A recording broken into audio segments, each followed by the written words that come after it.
الحمدللہ رب العالمین والصلاة والسلام علی سید الانبیاء والمرسلین اما بعد فاعوذ باللہ من الشیطان الرجیم بسم اللہ الرحمن الرحیم الصلاة والسلام علیک یا رسول اللہ، الصلاة والسلام علیک یا حبیب اللہ، الصلاة والسلام علیک یا نبی اللہ وعلی آلک واصحابک یا نور اللہ۔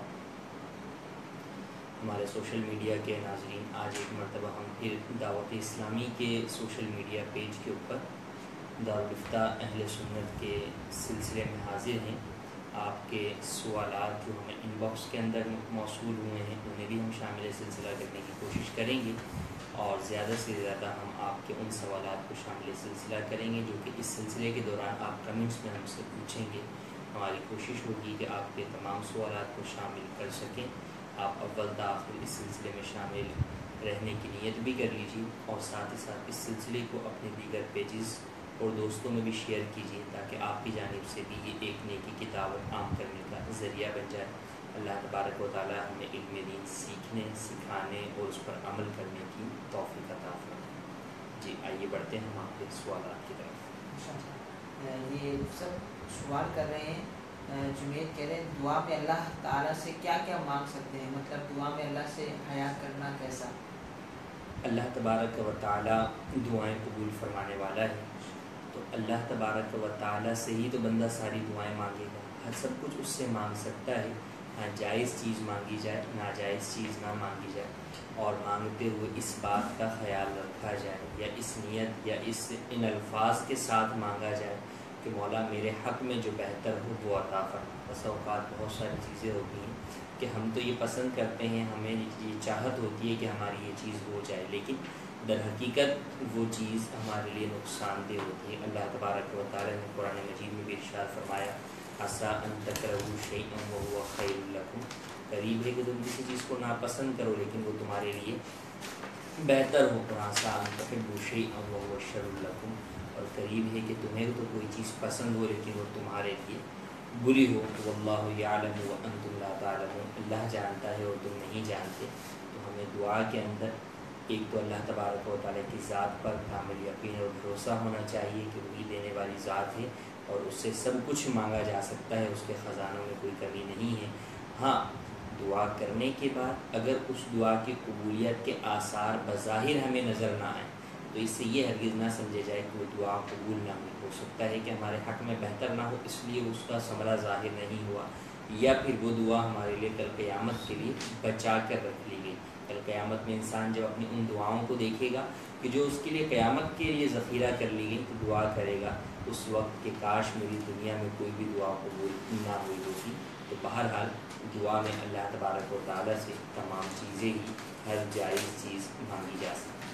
کافی سوالات مطلب جاری ہو چکا ہے اور کافی سوالات کر رہے ہیں۔ یہ نذیر ہے، کہہ رہے ہیں انتقال کرنے کے بعد جو ہے باڈی سے آرٹیفیشیل ٹیتھ دانت ریموو کرنا کیسا، کیا ان کو ریموو کیا جائے یا رہنے دیا جائے؟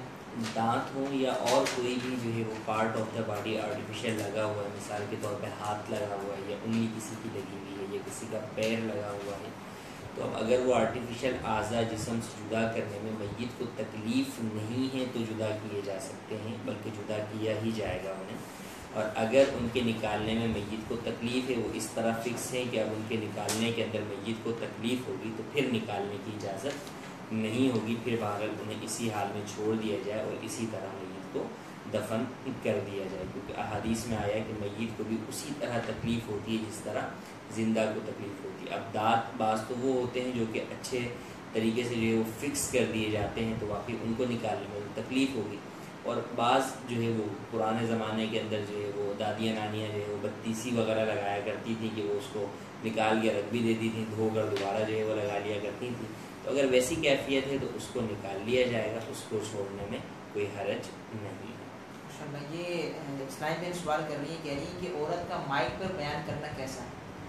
عورت کی آواز جو نغمے والی آواز ہے وہ بھی عورت ہے، تو عورت اپنی آواز کے بھی پردے کا اہتمام کرے کہ اس کے نغمے والی آواز غیر محرم مردوں تک نہ پہنچے۔ تو نعت خوانی، تلاوت یا بیان کے اندر عورت اس بات کا خیال کرے کہ اس کی آواز غیر محرم مردوں تک نہ پہنچے۔ اب اگر ضرورت ہے اسلامی بہنوں کا ہی مجمع اتنا بڑا ہے کہ وہاں پر آواز اسلامی بہنوں تک ہی پہنچانے کے لیے مائک کی حاجت ہے تو استعمال کر سکتی ہیں، جب کہ اس کی آواز غیر محرم مردوں تک نہ پہنچے۔ اگر غیر محرم مردوں تک پہنچے گی تو پھر ہرگز اجازت نہیں ہوگی۔ یہ کامران مکرم کہہ رہے ہیں کہ جب ہم استنجا خانے میں اگر کوئی وضو کرے تو اس وقت کیا وہ کلمات وغیرہ پڑھ سکتے ہیں، تسبیح وغیرہ یا دعا وغیرہ؟ نہیں، دیکھیں استنجا خانے کے اندر تو آپ اگر وضو کر رہے ہیں یا کمبائنڈ جو ہے وہ واش رومز ہوتے ہیں تو وہاں پر بہرحال اللہ تبارک و تعالیٰ کا نام لینا یہ بے ادبی ہے، اس کی اجازت نہیں ہے۔ اب دعا اگر آپ نے وہ کرنی ہے، نیت کرنی ہے تو نیت دل کے ارادے کو کہتے ہیں، نیت آپ دل میں بھی کر سکتے ہیں۔ ایسی جگہوں پر اگر آپ نے دعا پڑھنی ہے تو پہلے باہر آ جائیے، باہر آ کر دعا پڑھیے اور پھر اندر جا کر جو ہے وہ آپ اپنا وضو مکمل کیجیے۔ اندر جو ہے وہ دعا وغیرہ پڑھنے کی ہرگز اجازت نہیں۔ ماشاءاللہ سر، یہ طیب رحمان بھائی کہہ رہے ہیں کہ سنتوں کی بھی قضا کرنی ہوگی، جیسے نماز قضا ہو جاتی ہے؟ سنتوں کی قضا نہیں ہوتی، نماز فرض اور واجب یعنی وتر کی قضا ہوتی ہے۔ اگر نماز قضا ہو گئی تو سنتوں کی قضا نہیں ہوگی۔ ہاں البتہ اگر نماز فجر قضا ہو گئی کسی شخص کی تو وہ شخص اگر اسی دن ظہر کبریٰ سے پہلے اپنی نماز فجر ادا کرتا ہے، بطور قضا پڑھتا ہے، تو وہ اب سنتیں بھی ساتھ میں پڑھ سکتا ہے، اس کے علاوہ اور کسی بھی سنت کی قضا نہیں۔ یہ رانا ارشاد ہے، کہہ رہے ہیں ایک دن میں ایک گھر کے 3 افراد نکاح کر سکتے ہیں؟ ایک دن میں ایک گھر کے 6 افراد بھی نکاح کر سکتے ہیں، اس میں کوئی حرج نہیں ہے۔ تو یہ لوگوں کے اندر مشہور ہے کہ بھئی 2 بہنوں کی شادیاں ایک ساتھ نہیں ہونی چاہیے ورنہ ان میں سے کوئی ایک خوش نہیں رہے گی، یا 2 بھائیوں کی شادی جو ہے وہ ایک ساتھ نہ ہو۔ تو اس طرح کے لوگوں کے اندر وسوسے اور غلط فہمیاں جو ہے وہ پائی جاتی ہیں، ان باتوں کی شرعاً کوئی حقیقت نہیں ہے، نکاح ہو سکتے ہیں۔ ماشاءاللہ کافی اسلامی حوصلہ افزائی کمنٹ بھی کر رہے ہیں۔ حبیب اللہ رحمان کہہ رہے ہیں اللہ پاک آپ کو سلامت رکھے۔ اس کے علاوہ دیگر کہہ رہے ہیں ماشاء اللہ سبحان اللہ، آپ اس سلسلے کا حصہ تو بن چکے ہیں لیکن اس سلسلے کو شیئر کر کے اپنے دوستوں تک بھی اس سلسلے کو پہنچائیے تاکہ وہ بھی علم دین سے آگاہ ہو سکیں۔ تو سب یہ سوال کر رہے ہیں عمران یوسف، جناب میں نے بینک میں 50,000 کی پالیسی کی ہے، 5 سال کے بعد اس کا پروفٹ آدھا میرا اور آدھا بینک کا، یہ کیسا ہے؟ لیکن بینک کے اندر آپ پالیسی لیں یا بینک کے اندر آپ جو ہے وہ سیونگ اکاؤنٹ کے اندر پیسہ رکھوائیں، سب سے پہلے تو اس بات کو جاننا ضروری ہے کہ بینک میں آپ کے رکھوائے گئے پیسے کی حیثیت کیا ہے۔ تو جب وہ رقم بینک آپ کو پوری کی پوری واپس کرنے کا پابند ہے تو اس کا مطلب یہ کہ اس کی حیثیت قرض ہے، اور جب قرض ہے تو قرض کے اوپر جو بھی نفع ملے اور وہ کنڈیشنل تھا، مشروط تھا، تو وہ بہرحال سود ہوتا ہے اور سود حرام ہے، یہ ہر مسلمان یہ بات جانتا ہے۔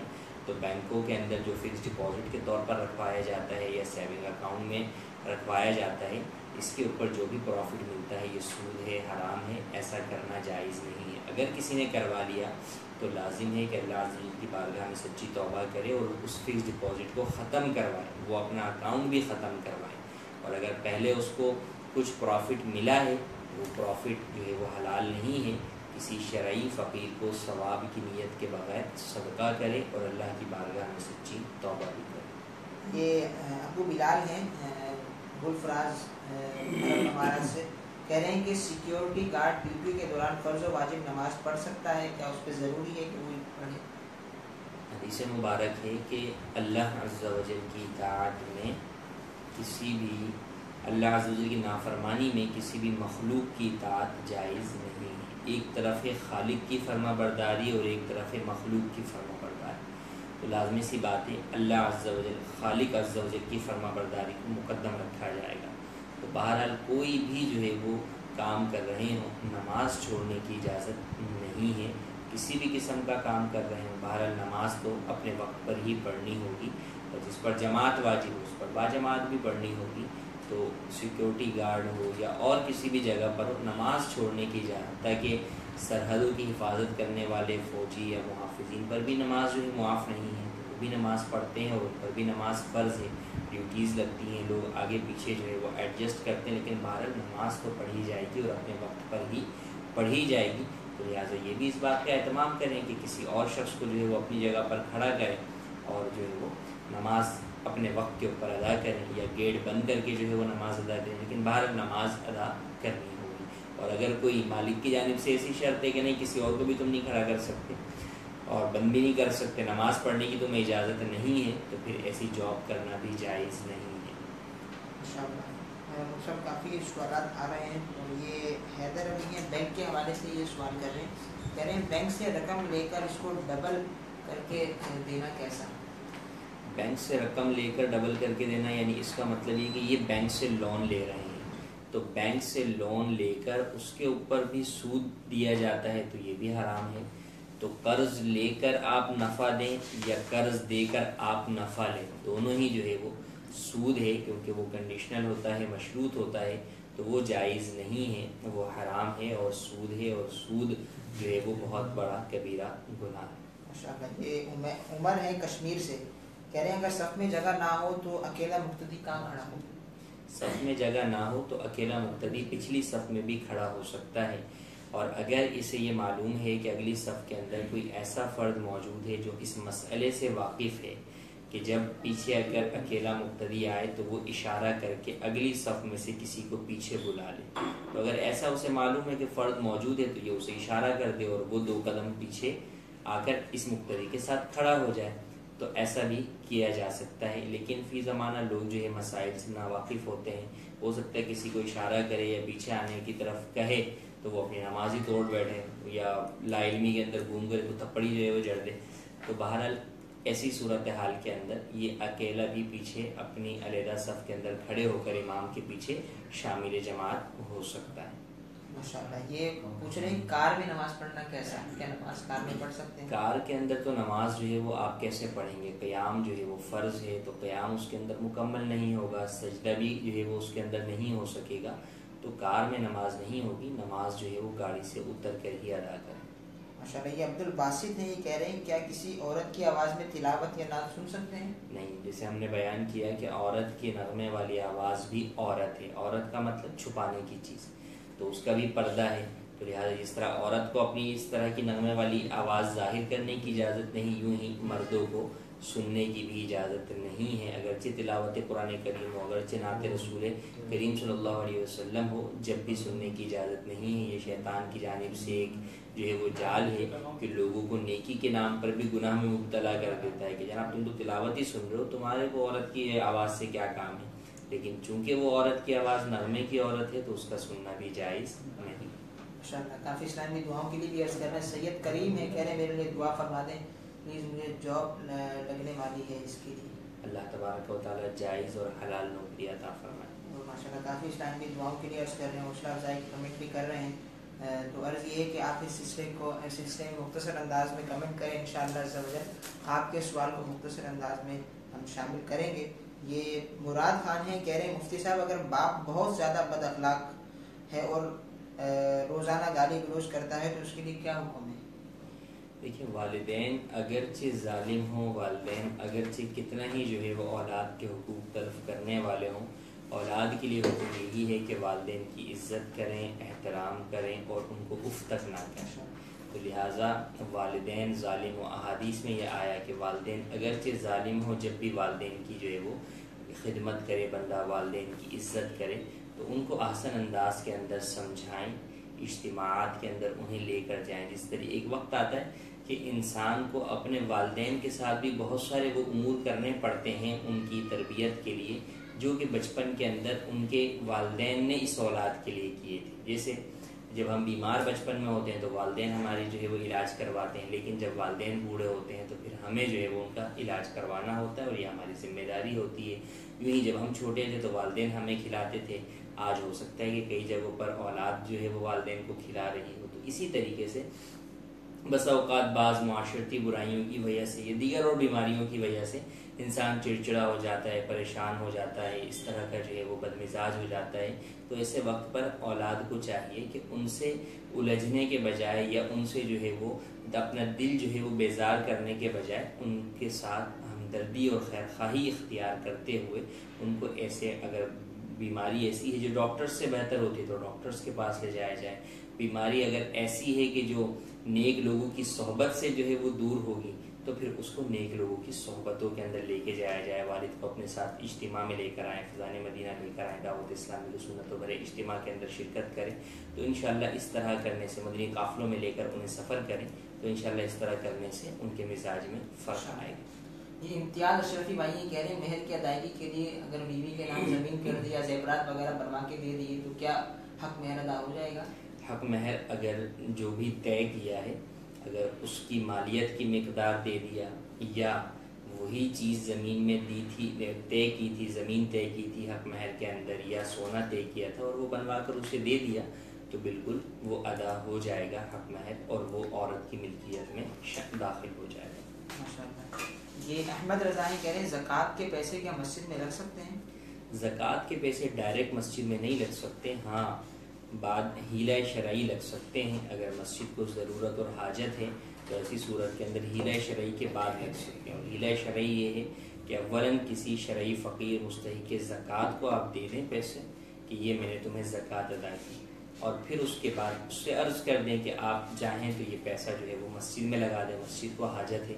تو اب وہ اپنی طرف سے وہ شرعی فقیر مسجد کو دے دے گا، تو اب گویا کہ شرعی فقیر نے مسجد کے لیے نفلی پیسے کا چندہ کیا تو اب وہ مسجد کے اندر لگ سکتا ہے. یہ محمد ذوالفقار ہیں کہہ رہے ہیں اگر کوئی زبردستی کرے پستول وغیرہ کر طلاق لے تو کیا طلاق ہو جاتی ہے اس سے؟ اب اس میں دو صورتیں ہیں کہ جبر و اکراہ کی صورت کے اندر اگر طلاق کی صورت بنی تو اگر تحریری طور پر جو ہے وہ طلاق دی تو طلاق نہیں ہوگی، لیکن اگر زبانی طلاق دی تو طلاق واقع ہو جائے گی. لیکن جبر و اکراہ کے اندر بھی پھر کئی صورتیں ہیں کہ لوگ اس چیز کو بھی جبر و اکراہ سمجھتے ہیں. جبر و اکراہ سے مراد مجبوری یا زبردستی. اس سے اب لوگ یوں بھی سمجھتے ہیں کہ بھئی والدین نے پریشر دیا، فلاں نے پریشر دیا، بہت زیادہ بول رہے تھے اس لیے میں نے دے دی. اس سے فرق نہیں پڑے گا، یہ زبردستی نہیں ہے شرعی اعتبار سے. تو اس صورت میں تو لکھ کر بھی دینے سے ہو جائے گی. ہاں واقعی اس نے دھمکی دی اور پتہ ہے کہ یہ اس بات پر قادر بھی ہے کہ یا تو یہ مجھے مار ڈالے گا جان سے، یا جو ہے وہ میرے جسم کی کسی عضو کو جو ہے وہ نقصان پہنچائے گا، کاٹ ڈالے گا.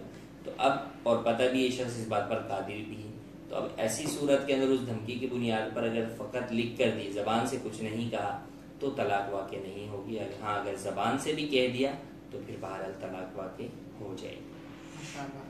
کافی اسلام میں جو ہیں وہ سوال کر رہے ہیں اور اب سے عرض ہے کہ الحمدللہ عز و جل یہ دعوت اسلامی کے پیج پر یہ سلسلہ دارالفتہ اہل سنت ابھی نشر کیا جا رہا ہے. اسی طرح سے دارالفتہ اہل سنت کے آفیشیل فیس بک پیج پر ہر جمعے اور ہر اتوار کو عشاء کی نماز کے بعد یہ سلسلہ نشر کیا جاتا ہے، اور پاکستان بھر میں دارالفتہ ہیں وہاں سے مختلف دنوں میں یہ نشر ہوتا ہے. تو آپ سے بھی عرض ہے کہ اس میں بھی آپ اپنے سوالات معلوم کر سکتے ہیں. مفتی صاحب یہ جاوید مدثر بھائی کہہ رہے ہیں آنکھیں بند کر کے کیا نماز پڑھ سکتے ہیں؟ جی ہاں، آنکھیں بند کر کے بھی نماز پڑھی جا سکتی ہیں. اور بالخصوص کسی شخص کو آنکھیں کھول کر نماز پڑھنے کے اندر خشوع و خضوع نہیں آتا، اس کی توجہ بڑھتی رہتی ہے، یا کسی ایسی جگہ پر نماز پڑھ رہے ہیں جہاں پر توجہ بڑھ رہی ہے تو ایسی صورت کے اندر آنکھیں بند کر کے بھی نماز پڑھ سکتے ہیں. یہ وحید مقبول ہیں کہہ رہے ہیں کہ 5% جو اپنی سیلری سے الگ کرتا ہوں باپا کی ایک کول کے مطابق، تو اس رقم سے میں کیا اپنے قرض اتار سکتا ہوں؟ نہیں، قرض تو اس سے اتارنا جو ہے وہ نہیں جائز ہونے کے اعتبار سے تو جائز ہے، لیکن جو راہ خدا میں دینے کے لیے نیت کی ہوئی ہے یا صدقہ کرنے کی نیت کی ہوئی ہے تو بہرحال وہ آپ جو ہے وہ اس سے قرض نہ اتاریں، اس سے آپ صدقہ و خیرات کریں یا غریب کی مدد کریں، مسجد میں دیں، مدرسے میں دیں، جامعہ میں دیں. تو اس طرح کے دینی کاموں میں کریں. اور قرض تو چونکہ انسان کا اپنا ذاتی معاملہ ہے تو اس کو اپنے ذاتی پیسوں سے ادا کریں. ماشاءاللہ. تنویر حسین بھی اسی طرح کا سوال کر رہے ہیں صدقہ کہاں کریں؟ آپ نے یہ فرمایا مسجد مدرسے کے اندر، اور جہاں زیادہ ضرورت ہو اس کے اعتبار سے صدقہ و خیرات کیا جائے. ماشاءاللہ. یہ ذیشان ہے کہہ رہے ہیں دنیا سے چھپ کر نکاح کرنا کیسا؟ دنیا سے چھپ کر نکاح جو ہے وہ، اگر اس سے مراد یہ کہ گواہوں سے چھپ کر فقط لڑکی لڑکی آپس میں جو ہے وہ نکاح کریں تو یہ نکاح ہوگا ہی نہیں، کیونکہ گواہ جو ہے وہ شرط ہے. بدکاری اور نکاح کے اندر فرق ہی یہی ہے کہ بدکاری جو ہے وہ چھپ کر ہوتی ہے، جبکہ نکاح جو ہے باقاعدہ شرائط و قیودات کے ساتھ گواہوں کی موجودگی کے اندر ہوتا ہے. تو ایسا کرنا کہ بغیر گواہوں کے نکاح کیا جائے ہرگز جائز نہیں. یہ حیدر علی یہ کہہ رہے ہیں کیا عورت مرد کسی اجنبی مرد کے سامنے نماز پڑھ سکتی ہے؟ عورت کا غیر اجنبی مرد سے جو ہے وہ پردہ ہے، صحیح، اور چہرے کا بھی جو ہے وہ پردہ ہے۔ عموماً نماز کے اندر چہرہ تو جو ہے وہ کھلا ہوا ہوتا ہے، غیر محرم کے سامنے تو غیر محرم کے سامنے جو ہے وہ نماز نہ پڑھے۔ اگر پڑھ رہی ہے اور اچانک غیر محرم آ گیا تو اب نماز توڑنا جو ہے وہ اس کے اوپر لازم نہیں ہے، اپنی نماز کو جو ہے وہ کنٹینیو کر سکتی ہے۔ محمد ثاقب ہیں، محمد ثاقب وسیم صدیقی کہہ رہے ہیں بینک سے کار وغیرہ لینا کیسا؟ بینک سے عموماً جو کار وغیرہ ملتی ہے وہ سودی ٹرمز اینڈ کنڈیشن کے اوپر ہی ملتی ہے، اور اس کے اندر دیگر بھی ناجائز کنڈیشنز ہوتی ہیں کہ لیٹ ہونے پہ پینلٹی چارج کی جاتی ہے، انشورنس شرط ہوتی ہے، تو ان ناجائز شرطوں کی بنیاد پر لینا جائز نہیں۔ یہ عنایت خان ہیں، کہہ رہے ہیں کہ سفر میں گاڑی میں میوزک بج رہا ہو تو ان کا شاید سوال اس طرح سے ہو کہ بندہ اس پر کیا کرے، بندہ عبادت کر سکتا ہے، اس طرح بچنا چاہے تو کیا کرے؟ لیکن اس میں تو اولاً یہی کہ کوشش کر کے اس کو بند کروانے کی کوشش کریں، اور اگر بند نہ ہو تو پھر ایسی صورت کے اندر اپنے کانوں کو اس سے محفوظ رکھنے کے لیے کوئی ذریعہ جو ہے وہ اختیار کریں، کانوں میں کوئی چیز لگا لیں، یا نعت اگر آپ کے پاس سہولت ہے تو آپ اپنا ہینڈ فری لگا کر آپ نعت یا تلاوت جو ہے وہ سن لیں، یا جو ہے وہ آپ اپنے اس کی طرف سے توجہ ہٹا کے آپ جو ہے وہ خود ذکر اللہ کے اندر، درود پاک کے اندر مشغول ہو جائیں۔ یہ حسین بھائی ہیں، کہہ رہے ہیں اپنی وراثت میں جو حصہ آیا وہ ایک بھائی دوسرے بھائی کو لکھ کر اپنی مرضی سے دے سکتا ہے جبکہ اس کی شادی بھی نہیں ہوئی اور بچے بھی نہ ہوں؟ جی ہاں، بالکل دے سکتا ہے، وہ اپنے مال وراثت کا مالک ہے تو وہ اپنے دوسرے بھائی کو ہبہ کر سکتا ہے۔ ہاں، اب دو صورتیں ہوں گی کہ جو اس کو حصہ ملا اس نے اس کے اوپر قبضہ کر لیا تھا یا نہیں، وہ تقسیم ہو کر ملا تھا، بغیر تقسیم ملا تھا، کیا صورت حال ہے۔ تو اگر اس نے قبضہ کر لیا تھا یا وہ تقسیم والی چیز تھی اور وہ تقسیم ہو کر اسے جو ہے وہ ملی تھی، تو ایسی صورت کے اندر اس نے پھر اگلے بھائی کو دے دی اور اس نے قبضہ کر لیا تو ٹھیک ہے، وہ دوسرے بھائی کی ملک کے اندر چلا گیا۔ اور اگر وہ ایسی چیز تھی جو تقسیم ہو سکتی تھی اور بغیر تقسیم کیے اس نے فقط کہہ دیا کہ میں نے تمہیں دے دیا، تو جب تک تقسیم کر کے نہیں دے گا وہ دوسرے کی ملکیت میں داخل نہیں ہوگا۔ ماشاء اللہ۔ یہ یاسر بھائی کہہ رہے ہیں میری والدہ کے لیے دعا کریں۔ اللہ تبارک و تعالیٰ ان کی تمام پریشانیاں دور فرمائیں۔ آمین۔ یہ وسیم بھٹی بھائی کہہ رہے ہیں انٹرنیٹ ویب سائٹ سے پیسے کمانا کیسا؟ انٹرنیٹ ویب سائٹ کے اوپر فی زمانہ جو پیسے کمانے کے ذرائع ہیں وہ عموماً اشتہارات کے ذریعے سے ہی ہیں، اور اشتہارات کے اندر ناجائز اشتہارات جو ہے وہ کثرت سے ہوتے ہیں، اور آپ انہیں الگ نہیں کر سکتے کہ جائز اشتہار الگ کریں ناجائز الگ کریں، ایسا آپ کے لیے پاسبل نہیں ہے۔ اولاً تو موسیقی کی وجہ سے، بیہودہ تصاویر کی وجہ سے، بے پردہ تصاویر کی وجہ سے، اور دوسرا یہ کہ فی نفسی اگر یہ ساری چیزیں نہ بھی ہوں تو وہ جس ایڈورٹائز کے ذریعے جس چیز کی طرف بلایا جا رہا ہے، دعوت کس چیز کی دی جا رہی ہے، مثلاً سیونگ اکاؤنٹ کا اشتہار ہے، اب اس کے اندر لڑکی بھی نہیں ہے، موسیقی بھی نہیں ہے، لیکن سیونگ اکاؤنٹ ہے ہی جو ہے وہ سودی اکاؤنٹ، تو سودی اکاؤنٹ کا اشتہار کہ آپ تشہیر کریں گے تو آپ بھی گناہ گار ہوں گے، تو وہ آپ کے لیے جائز نہیں ہوگا۔ تو یہ ارننگ جو ہے وہ چونکہ ناجائز تشہیر کی بنیاد پر ہوتی ہے تو یہ ہرگز جائز نہیں۔ ماشاء اللہ۔ سب کافی سوالات کا سلسلہ جاری ہے تو عرض کرتا چلوں کہ اس سلسلے کو آپ شیئر بھی کریں تاکہ آپ کے دوسرے دوستوں تک بھی یہ سلسلہ پہنچ جائے۔ سب یہ محمد جبیر ہیں، کہہ رہے ہیں کہ آقا صلی اللہ تعالیٰ علیہ وسلم ہر مجلس میں تشریف لاتے ہیں، علم دین وغیرہ کی مجلس، اگر جو اس کو نہ مانے تو کیا اس میں کفر لازم ہوتا ہے؟ آپ علیہ الصلوۃ والسلام حاضر و ناظر ہیں، آپ جہاں چاہیں وہاں آ جا سکتے ہیں، کوئی روک ٹوک نہیں ہے، تو آپ جس مجلس کے اندر چاہیں تشریف لا سکتے ہیں۔ حاضر و ناظر کا عموماً انکار کرنے والے جو ہے وہ اہل سنت سے تعلق نہیں رکھتے، بلکہ عموماً بد مذہب و گمراہ فرقے والے ہی ہوتے ہیں، تو ایسے افراد سے اپنے آپ کو بچایا ہی جائے اور ان کا بائیکاٹ کیا جائے۔ ماشاء اللہ۔ یہ اسلامی بہنیں کہہ رہے ہیں اسلامی بہن عورت جو ہے وہ بس میں نماز پڑھ سکتی ہے؟ اگر نماز جا رہی ہے اور بس جو ہے وہ رک بھی نہیں رہی تو بہرحال پھر تو جیسے ممکن ہوگا وہ ویسے سیٹ پر بیٹھ کر نماز ادا کر لے گی، لیکن بعد میں اس نماز کا اعادہ کرنا ہوگا۔ اگر بس رکی ہوئی ہے تو پھر بہرحال اتر کے ہی ان کو نماز ادا کرنی ہوگی۔ یہ فیضان ہے، کہہ رہے ہیں کہ عظیم اتاری ہیں کویت سے، کہہ رہے ہیں والد صاحب اپنی وراثت ایک بچے کو دے سکتے ہیں؟ والد کا اپنی دیگر اولادوں کو محروم کر کے فقط ایک کو ہی جو ہے وہ مال وراثت دینا یہ جائز نہیں ہے، تمام اولاد کو ہی وراثت دی جائے گی۔ زندگی میں تقسیم کریں تو برابر برابر تقسیم کریں، بلکہ افضل یہ ہے کہ بیٹے کو بھی اتنا ہی دیں زندگی میں جتنا بیٹی کو دیں، تو برابر تقسیم کریں۔ بہرحال کسی ایک کو مکمل محروم کر دینا یہ جائز نہیں. ماشاء اللہ. یہ ناصر بھائی کہہ رہے ہیں یہ بتائیے گا کہ جس طرح گائے کی قربانی میں 7 حصے ہوتے ہیں تو کیا اسی طرح عقیقے کی قربانی میں بھی 7 حصے ہوتے ہیں؟ پھر رہنمائی فرمائیں. اگر عقیقہ بڑے جانور میں کیا جا رہا ہے تو اس میں بھی 7 حصے ہو سکتے ہیں، یعنی بڑے جانور کے اندر گائے وغیرہ کے اندر 7 عقیقے ہو سکتے ہیں، اور اگر چھوٹے جانور میں کیا جا رہا ہے تو پھر بہرحال ایک ہی عقیقہ ادا ہو. یہ اسلام میں کہہ رہی ہیں بھائی اور ابو کے درمیان بالکل بھی نہیں بنتی، اس صورت میں کیا کیا جائے؟ اس صورت میں ان کے درمیان صلح کا کردار ادا کیا جائے، دونوں کو سمجھانے کی کوشش کی جائے، اور والد صاحب کے مقابلے میں بھائی کو سمجھانا زیادہ آسان ہوگا، لہٰذا بھائی کو سمجھائیں. یہ حذیفہ ہیں کہہ رہے ہیں موبائل فون سے قرآن پاک کی آیات کو بھیجنا یا ڈیلیٹ کرنا کیسا ہے؟ بھیج سکتے ہیں، ہم مستند ترجمے کے ساتھ بھیجیں، اور عربی فونٹ بھیجنے کے اندر اس بات کا خیال رکھیں کہ رسم عثمانی قرآن کریم کے جو الفاظ ہیں ان کو ہر فونٹ کے اندر آپ نہیں لکھ سکتے، بلکہ اس کا طریقہ کار ہے. رسم عثمانی ہے، حضرت سیدنا عثمان غنی رضی اللہ تعالیٰ عنہ نے جس رسم کے مطابق تحریر فرمایا تھا یا اس کی تحریر کروائی تھی اس کے مطابق ہی لکھنا واجب ہے. تو لہذا اس کے ساتھ ہی آپ جو ہے وہ لکھیں. اگر آپ اپنے موبائل سے دوسرے فون میں بھیجتے ہیں کہ وہ تبدیل ہو جاتا ہے رسم عثمانی، تو پھر بہرحال جائز نہیں ہوگا.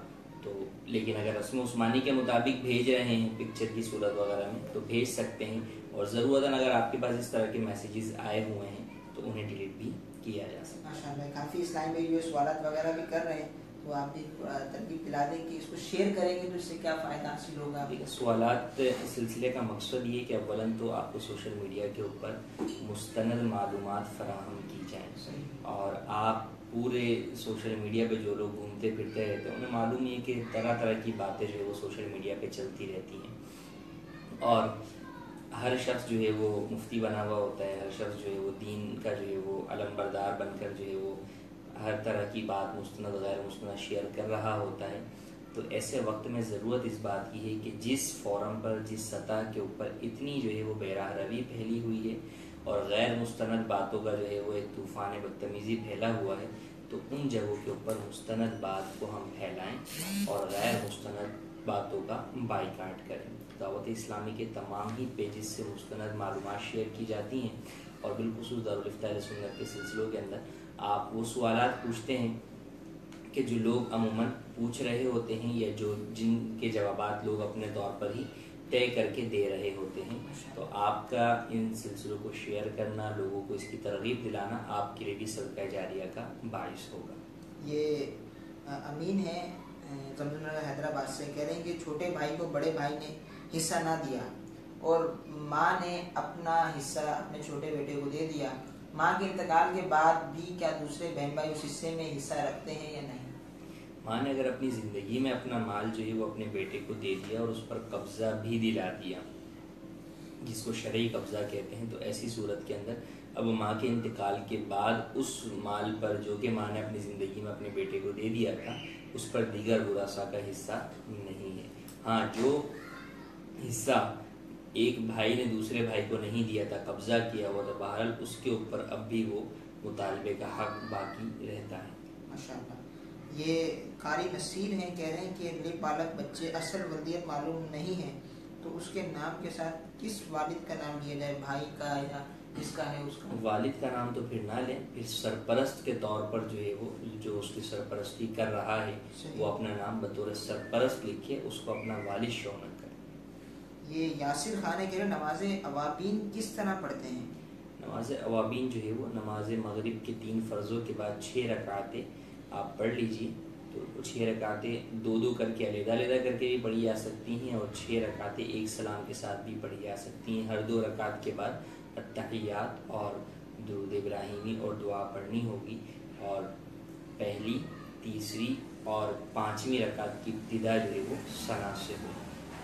صحیح ہے. ناصر بھائی کہہ رہے ہیں آپ کا بہت بہت شکریہ، آپ نے میرے سوال کو شامل کیا.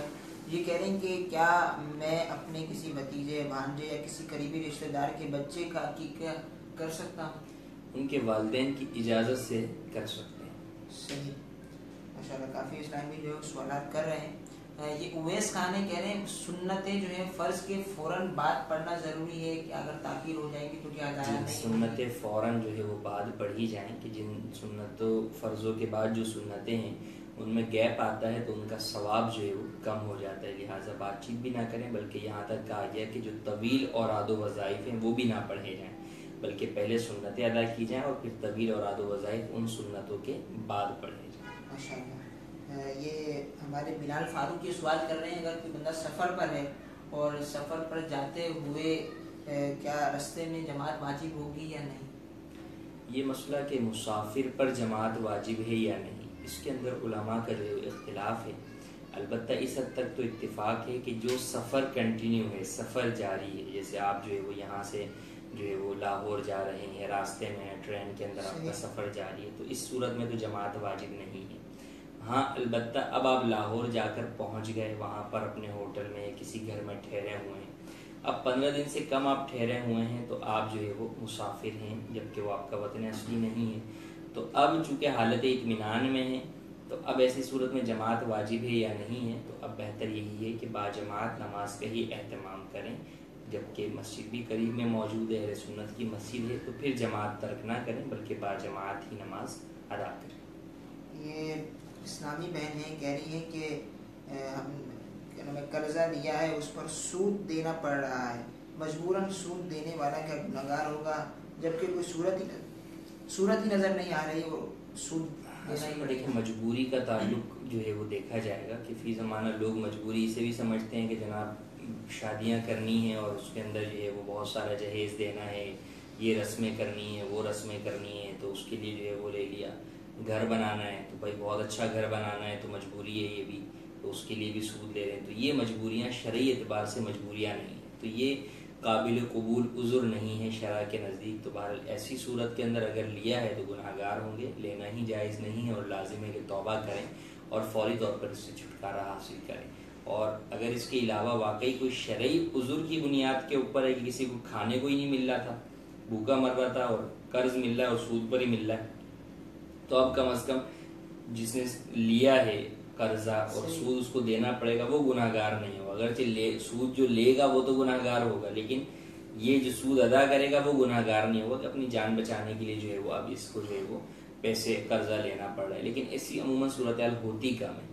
بہرحال جو پھر خاص مسئلہ ہے اس سے متعلق رابطہ کر لیں دارالفتہ اہل سنت۔ اگر جیسے کہ قرضہ لے لیا لیکن اب اس کے بعد جو جس سے لیا ہے وہ کہہ رہا ہے سود وہ زبردستی بھی کر رہا ہے، تو اس صورت میں بھی کیا؟ اس میں تو عموماً یہ ہوتا ہے کہ پہلے سے پتہ ہوتا ہے نا کہ یہ قرضہ سود پر ہی دیتا ہے، ورنہ بعد میں تو مطالبہ بعد میں ایسے ہوگا تو وہ پتہ نہیں، لیکن انڈرسٹوڈ ہے فی زمانہ کہ لوگ اس طریقے کے قرضہ سود پر ہی دیتے ہیں، اور نہیں ہوتا تو پھر یعنی آج کل یہ چیز ہے کہ آپ کو یہ واضح کرنی پڑے گی کہ جناب میں اس پہ سود نہیں لیتا، تو جب رائج اتنا ہو گیا تو بہرحال کسی سے قرضہ لیتے ہوئے اس بات کا آپ جو ہے وہ واضح کہہ دیں کہ بھائی میں اس کے اوپر کسی بھی قسم کا کوئی آپ کو سود نہیں دوں۔ یہ عمیر راجپوت نے کہہ رہے ہیں کہ یہ پیارا آقا علیہ السلام کو جو معراج نصیب ہوئی تھی تو اس میں اللہ عز و جل کا دیدار کیا ظاہری آنکھوں سے کیا تھا یا کیا؟ جی ہاں، جمہور علماء اہل سنت کا موقف یہی ہے کہ نبی کریم صلی اللہ علیہ وآلہ وسلم نے سر کی آنکھوں سے اللہ تبارک و تعالیٰ کا دیدار کیا، اور یہ آپ علیہ الصلوۃ والسلام کی ہی خصوصیت ہے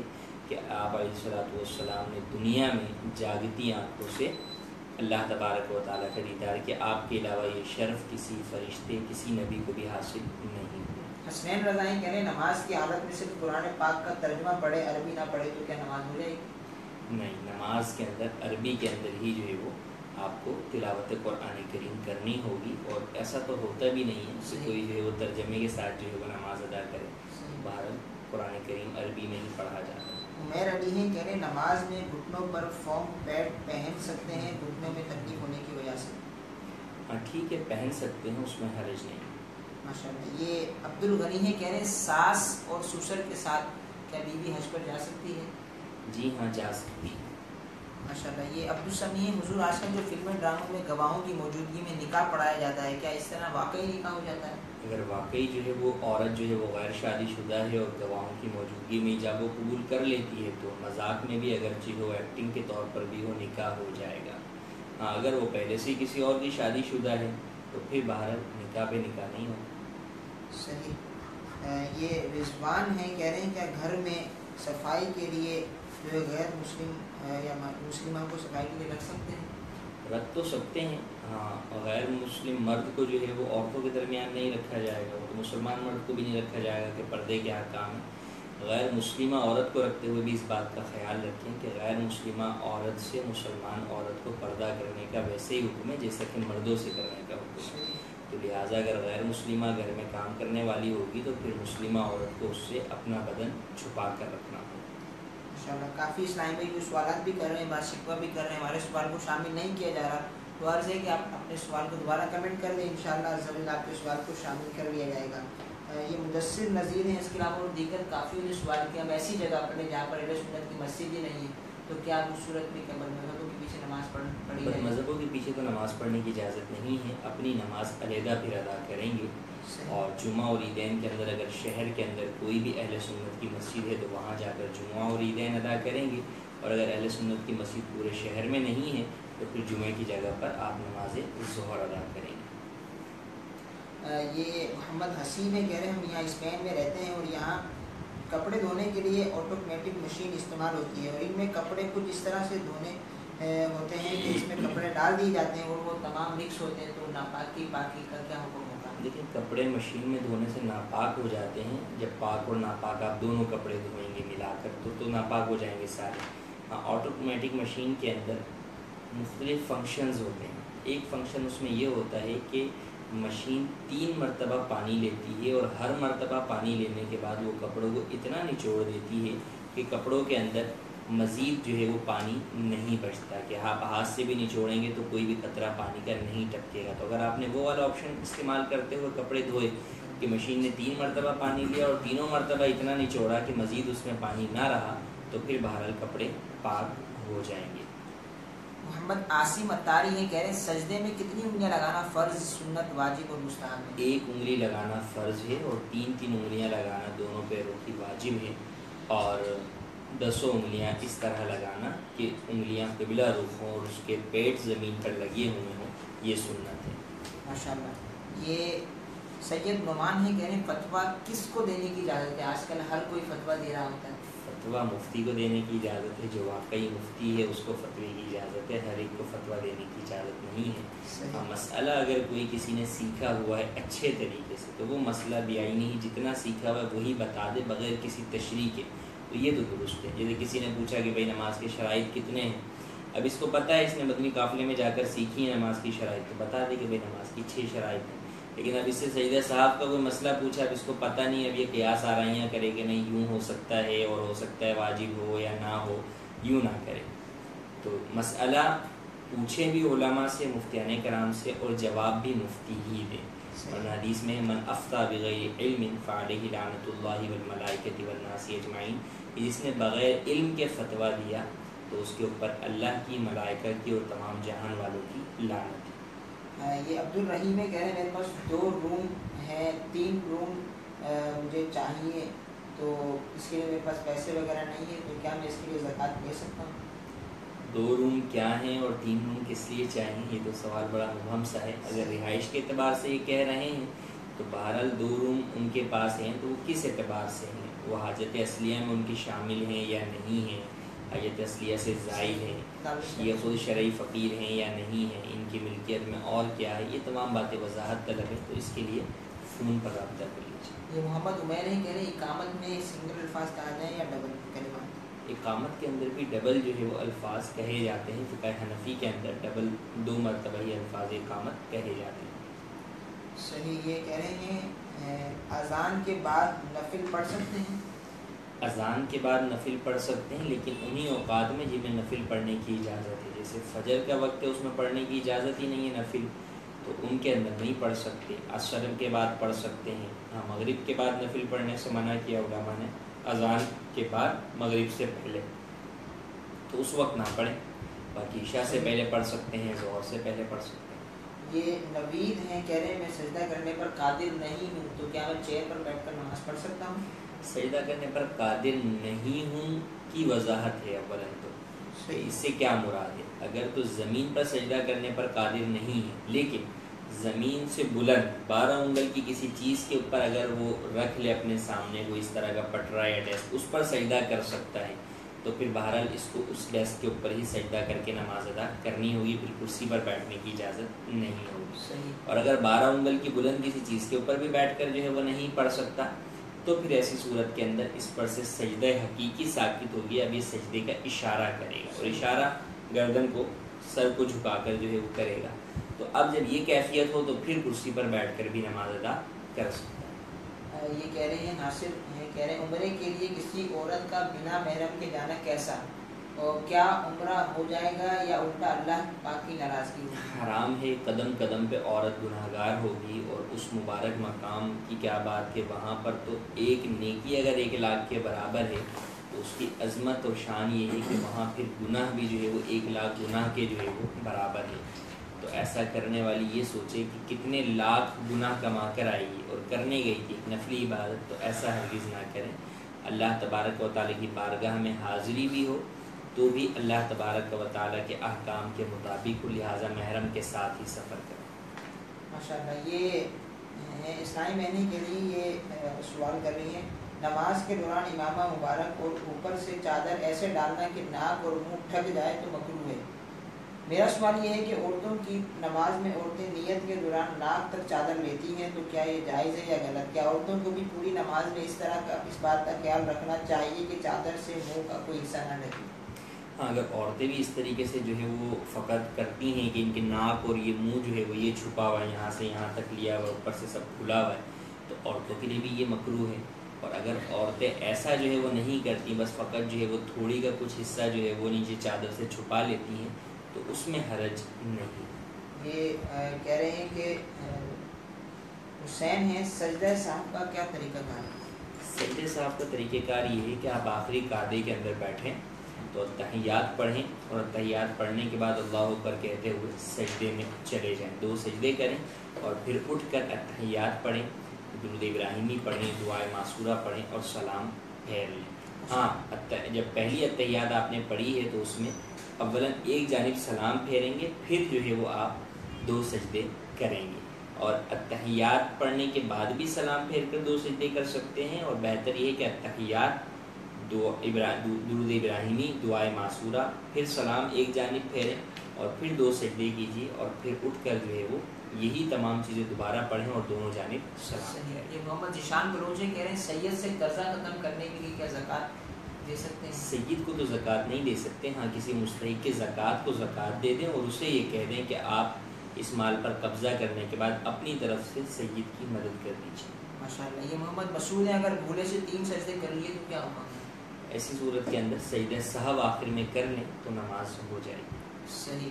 یہ سعید احمد کہہ رہے ہیں کہ ہم مکروہ وقت میں تلاوت بھی نہیں کر سکتے؟ جی ہاں، مکروہ اوقات کے اندر تلاوت قرآن کریم کرنا بھی منع ہے، لہٰذا اس وقت کے اندر تلاوت قرآن کریم نہ کریں، ہاں ذکر و اذکار، تسبیحات، درود پاک وغیرہ پڑھیں۔ یہ سوال کر رہے ہیں کہ نماز میں پینٹ وغیرہ کو فولڈ کرنا کیسا؟ پینٹ ہو یا شلوار ہو، اس کو فولڈ کر کے نماز پڑھنا مکروہ تحریمی ہے، ناجائز اور گناہ ہے، اور ایسی نماز کو دوبارہ پڑھنا واجب ہے۔ ماشاءاللہ۔ یہ باپر ہیں، کہہ رہے ہیں جو لوگ چندے کے پیسے کھاتے ہیں اور ان کو یاد بھی نہیں کہ کتنے پیسے کھائے ہیں، تو کس طرح ادائیگی ہوگی، اور کسی کے بارے میں ایسا گمان رکھنا کیسا؟ دیکھیے، کسی کے بارے میں بدگمانی تو نہیں کی جائے گی، بہرحال جس کو خود اپنا پتہ ہے کہ میں نے چندے کے پیسے کھا لیے ہیں تو اس پر لازم ہے کہ توبہ کرے، اور بعض صورتوں کے اندر تو جس چیز کے چندے کے پیسے کھائے ہیں اسی کو تاوان دینا ہوگا، مثلا مسجد کے پیسے کھائے کہ مسجد کے متولی کے قبضے میں آ گئے تھے پھر اس نے کھائے تو مسجد کو تاوان دے گا، اور اگر کسی ایسی جگہ پر وہ چندے کے پیسے کھائے کہ وہ ابھی مسجد کے قبضے میں نہیں آئے تھے بلکہ وہ چندہ دینے والوں کی ملک پر ہی باقی تھے، تو پھر بہرحال ظن غالب کرتے ہوئے اسے ان چندہ دہندگان کی طرف رجوع کرنا ہوگا اور ان سے معافی مانگنی ہوگی، اور پھر ان کے کہنے کے اوپر اگر وہ مطالبہ کریں تو انہیں ان کے پیسے لوٹانے ہوں گے، اور اگر نہ پتہ چلے کہ وہ کون تھے تو پھر ایسی صورت کے اندر جس چیز کے لیے لوگوں نے پیسے دیے تھے یہ اپنی جانب سے بطور تاوان اسی چیز میں وہ پیسے ادا کر دیں۔ ماشاءاللہ۔ یہ سوال کر رہے ہیں کہ ہر رکعت میں سورہ فاتحہ سے پہلے یا سورت ملانے سے پہلے بسم اللہ پڑھنا ضروری ہے؟ سنت ہے، ہر رکعت کی ابتدا میں تو بسم اللہ پڑھنا سنت ہے، اور جو سورت کے پڑھیں گے تب اگر سورت ابتدا سے پڑھ رہے ہیں تو اس سے پہلے بھی بسم اللہ شریف پڑھی جائے گی، اور درمیان سورت سے پڑھ رہے ہیں تو پھر بسم اللہ نہیں پڑھی جائے گی۔ محمد عبد المعین ہے، جمعہ کے دن کپڑے دھونا کیسا، اور مکڑی کے جالے گھر میں ہو جائیں تو نہ اتارنے سے کیا خیر میں گھر میں بھلائی نہیں آتی؟ دیکھیں اس میں جمعے کے دن کپڑے دھونے میں تو کوئی حرج نہیں ہے، کپڑے دھوئے جا سکتے ہیں، اور مکڑی کے جالوں کو بالکل صاف کیا جا سکتا ہے، اس میں کوئی حرج نہیں ہے، بلکہ تنگ دستی کے اسباب میں سے علماء نے لکھا ہے کہ مکڑی کے جالے صاف نہ کرنا یہ تنگ دستی کے اسباب میں سے، تو بالکل صاف کیے جائیں۔ ماشاءاللہ کافی سوالات کا سلسلہ ہوا، کافی سوالات شامل بھی ہوئے۔ انشاءاللہ عز و جل آنے والے جمعہ کو اسی طرح دارالفتہ اہل سنت کے آفیشیل فیس بک پیج پر یہ آپ کے سوالات کے ساتھ مفتی صاحب ہوں گے، اور آپ کے سوالات اور مفتی صاحب کے جوابات ہوں گے۔ مفتی صاحب کافی اسلامی دعاؤں کے لیے بھی عرض کر رہے تھے، اگر آخر میں دعا بھی فرما دیں۔